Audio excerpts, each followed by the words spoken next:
আছে। যেমন ধরেন আপনি বাসায় একা আছেন, কেউ ডিস্টার্ব করছেন না, আপনার পড়াশোনা হবে না। আবার আপনার ছোট ভাই আপনাকে ডিস্টার্ব করছে। ডিস্টার্ব হচ্ছে কিন্তু পড়াশোনা হচ্ছে।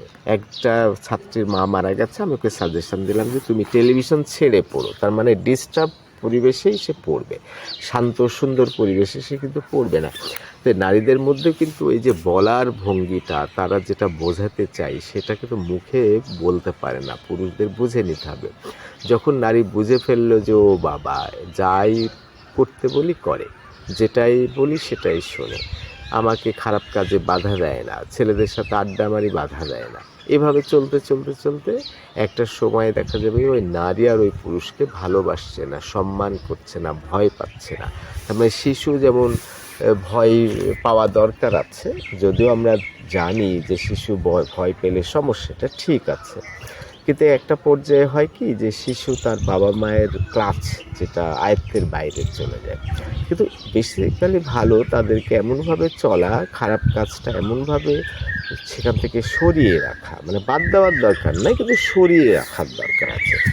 আইসক্রিম খেতে নিষেধ করা যাবে না, কিন্তু আইসক্রিম আলা যেন না আসে, আইসক্রিম যেন তেমন একটা হাতের কাছে না থাকে।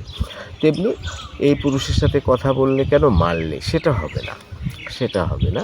কিন্তু একটু টেকনিক্যালি বোঝাতে হবে। আমার বন্ধু কানাডিয়ান, সে তো এই কথাটা বলেই ফেললো যে আমার বউকে তো একজন ফোন করেছিল বা ২-৩ দিন ফোনে কথা বলেছে, তখন তাকে বলেছে যে আমি কিন্তু এগুলো পছন্দ করি না, তুমি কোনো পুরুষের সাথে কথা বলবে না। হ্যাঁ, এটা খারাপ, সে তার স্ত্রী কষ্ট পেয়েছে, অপছন্দ করেছে, অনেককে বলেছে, কিন্তু সুবিধা হলো যে সেই বউ কিন্তু তার হাজবেন্ডকে ভালোবাসে, সমীহ করে চলে, ভয় করে।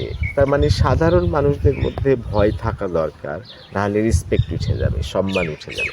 এরকম একটা কমপ্লেক্স ব্যাপার আছে, সেইগুলো বিবেচনা করলে আপনি যেটা দাঁড়াবে যে শিশুরা বলতে পারে কিন্তু তাদের ব্রেন দুর্বল, তাদের ভাষা দুর্বল, তারা বোঝাতে পারে না। আর নারী হয়তো বলতে পারে কিন্তু তাদের মুখটা আটকে যায়, তারা বলতে পারে না, এবং আমি বলতে না পারার কারণে কিন্তু তাদের চরিত্র নষ্ট হয় না, তাদের মধ্যে অনেক ভালো জিনিস আছে।